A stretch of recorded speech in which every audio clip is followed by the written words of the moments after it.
What's going on, everybody, and welcome back to my channel, Dreadlockjuggalo. I hope you guys' day is going wonderful.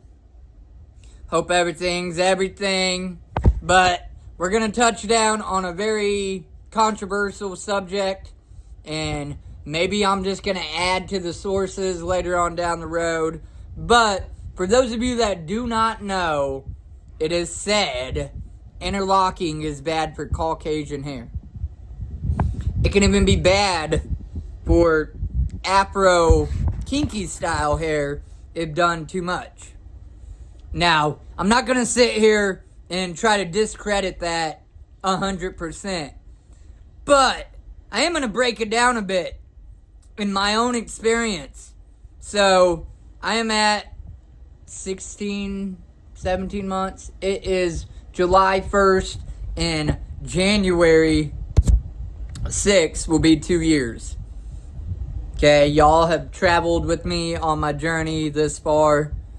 And yeah, one time before, about, 8-9 months in, might have been closer to a year, my loctician got sick and she couldn't do the maintenance on my hair. And I was impatient, and I found another loctician who actually interlocked my hair. And I had heard all the war stories. I don't know why I didn't stop her, but I didn't. I was getting a deep clean with vinegar and all of that kind of stuff, and then getting it freshly tightened up. And when it was done, I didn't even necessarily realize it was interlocked until I put a picture on Facebook and the groups, and man, did they let me have it. So, yeah, after that, I went back to my original loctician and continued maintenance every 3 months. Well, here we are again at like 16 months. And what did I do? I went to a different loctician again, and yet again, she interlocked my hair. So I'm going to show you here. You guys can kind of see it. I hope I'm showing a good view of it. Okay, so it is most definitely interlocked. And real briefly, the description of interlocked is that within itself. You're taking a dreadlock and you're looping it back through and pulling it to tighten it up. And it said that these more or less twists might have a problem locking. They might break off. The pressure might make them fray or just weak and fall out.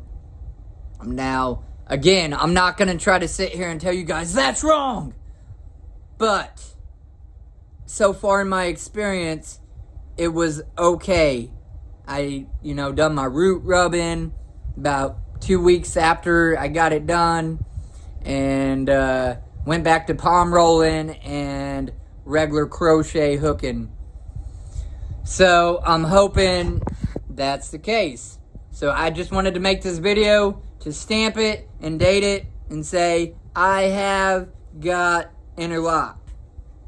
What I want y'all to do, if you see this video, is tell me how long I have before my hair falls out, before it breaks off, before it starts spraying, whatever the case is. Whatever your thoughts are, good or bad, let me hear it.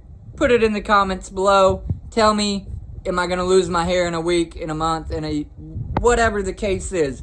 But I really want this to be like a rock solid source of Caucasian interlocking.